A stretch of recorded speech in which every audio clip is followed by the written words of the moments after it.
As we welcome you inside our New York studio, she's Shanae Agumake, he's Kendrick Perkins, and if y'all saw a Knicks number 21 jersey on 7th Avenue, he survived. He's right here. It's Iman Shumpert. It was just in case. This was. I mean, how insane was that after the game? I'd never seen anything like this. You know, I've done a lot of rooting for basketball games. I've never wanted to see a team win that bad. It's weird. Like I know I'm not a New York, I didn't grow up here. I got basically adopted when y'all picked me up as coming out of the draft, and they accepted me, and all those emotions of going through the ups and downs with the Knicks, being in the playoffs, feeling like the moment was right there. I felt like I was trying to do everything I could to win, knowing that we fell short. Guys before us fell short. Guys after us have fallen short, and then this team has found ways to win in so many different situations, and it's inspiring to see. I start thinking about, those times with the Bulls that I'm damn near crying, thinking we finna lose, and Mike just won't let us lose. Just no business plays happening at the end, the magic really happening, and for that game to go like that, to be down 29 and see New York just keep on roaring and keep on trying to push for it. Yeah. Jalen Brunson keep on fighting it. That energy, that carried me out the arena. After they won, I was supposed to go on TV with Brian. Me and Brian had a lot to chat about. I told him we got to do it tomorrow because I could hear the screams in the hallways. They was jumping up and down the hallways after the game. They was still on the court, and the people that was guarding the court didn't even want to guard the court because they understand, like, this is a moment in time, and they wanted to freeze it for as long as possible. It was unbelievable last night. It's been a long time coming, but I know change go come. Oh, yes, it is. And that's what happened. That's why you saw the emotions. Yeah. Because it's been a long time. You talk about, 53 years since they even got close to smelling. You know what I'm saying? It's close. They could smell it. That's why you saw the legends, the celebrities on the floor. And when you talk about that game, that was the greatest game that I've ever seen with my own two eyes.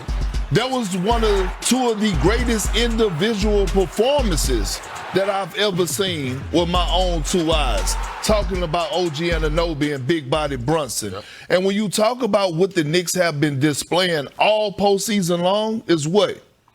They offensive firepower. And at no point throughout the course of that game did I think, did I count them out. I knew that they were going to make a run. But the togetherness, right? And the one thing that stood out to me, Shanae, Malika, Sean, is Mike Brown. Think about this for a second. In the course of that game, man, he was searching. Yeah. He was searching. I think at one point it was either Legs or Richard or Mike Breen said that they had already went 12 deep on this bench. He was trying to find his dog. Well, let's relive it together, shall we? Let's do it, because I think that this is something. I've been to a lot of awesome sporting events in my life. It's hard to pick one that could top this, Iman. Yep. So let's get to it. Game 4, celebrities in the building here. Taylor Swift was in the house for this one as well. We're going to pick it up with 7.5 minutes to play. The Knicks were down 15. Karl-Anthony Towns in foul trouble, but they're when you need him, Shanae. Yeah, and even prior to that shot, we saw one by OG Anunoby touch every side of the rim.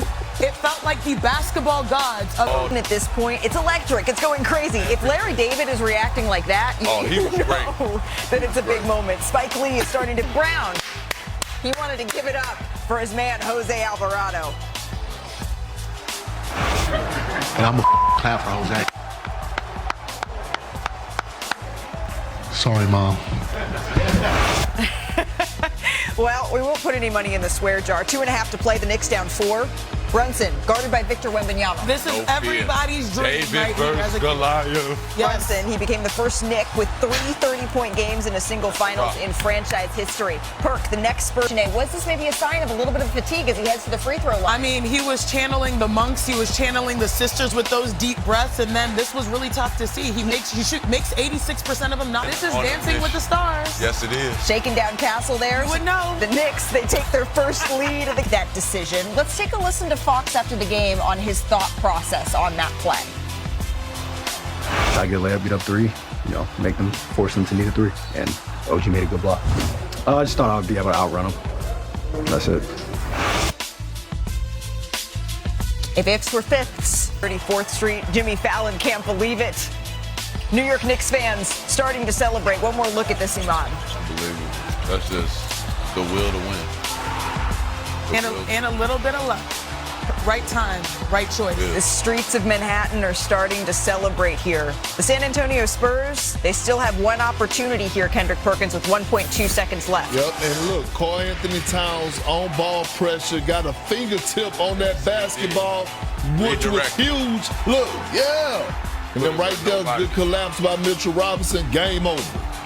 And that, my friends, is the anatomy of the greatest comeback that we have ever seen in the NBA Finals. It's pandemonium in the Garden, and the New York Knicks, they snatch victory here from the jaws of defeat. New York, they come back from down 29 points. They complete the largest comeback in NBA Finals history.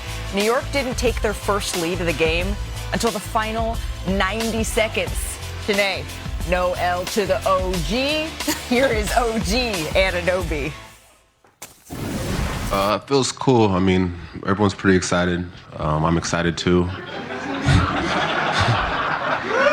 I'm excited too. We're all excited. We're enjoying it right now, but we're just focused on the next game now.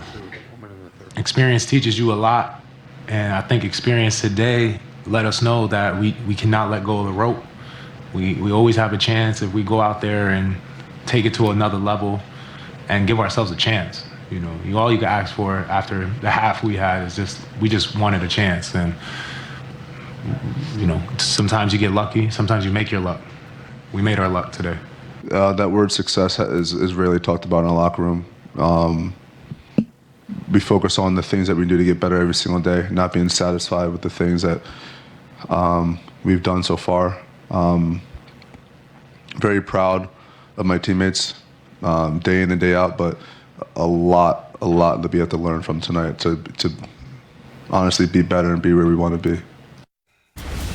I think that's the most I've ever seen OG Anunoby smile in my entire life. Perk, let's get into this a little bit more. How exactly did the Knicks pull this off? When did you say, you know what, they're going to get this done? You know what I'm saying? They did it together. They did it together. Nah, you got to do it together, man. I mean, like, in order to get through that type, the whole show. Yeah, stay right here, son. In order to get through some adversity, in order to get through some adversity, you got to be on the same page, right? We went through it in 2008. When we was down 24 against the Lakers on the road, and we had to pull together. It was game 3 or game 4? It was game 3, and we had to get it done collectively. It took the whole group, and also you gotta, they've been through this before. I would say, yeah, the clean cut Perk. But anyway, they've been through this before. Think about in the conference finals, right? They battle tested, so they never wavered. But it was all Big Body Brunson for me. Yeah. The leadership. This was the best game that he displayed in the Knicks uniform, in my opinion. Because remember in the second quarter, they were still getting smoked. Mike Brown was searching. He had to fight. And he was in there still battling. We saw Jeremy Sohan minutes in the first half. My point exactly. And he was still in there keeping them relevant.